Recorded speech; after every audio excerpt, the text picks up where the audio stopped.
All right, the greatest thing since sliced bread. Combination heat shrink, solder, and cable connectors in one little guy. The way you use it is take your wire strippers, got to have this kind, of course.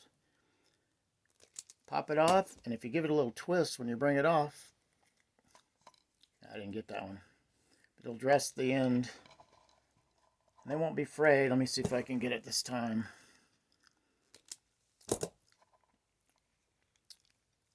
There we go, nice and tight. So then you take this little fella, you slide one end in, and the way you determine what size to use is you take the insulation side with insulation in, and you find one that's about that size. It's that easy, because when you skin the insulation off, it's thinner. That's all there is to it. And then you slide it in. If you can see the silver part right here, it will go in and it'll span. You want half of it on one side and half on the other side of the solder joint. And then you take your lighter and you tack it. And I found if you hold it down where the blue part of the flame hits the shrink wrap, you won't burn it. So now it won't go anywhere, which is important. It's got to be registered. Half on one side and half on the other of the bare wire on the solder. Now you don't have to worry about it because it's tacked. And then you stick the other end in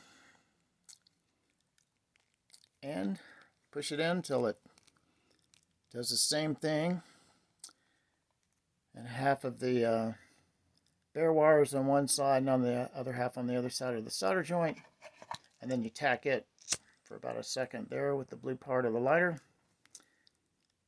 And then you go back and forth and you pull the heat shrink down. And then you continue here on the solder part with the blue part of the flame for about 8 seconds. And you'll see this little silver, I can't see it on the video, but you'll see it kind of burst. And that solders the wires together and you're done. It's waterproof, it's wrapped, it's these two little things really grab tight. This is hot right now, but when it cools you can't pull it apart. In fact, you can't pull it apart now. Coolest thing since ice water, man.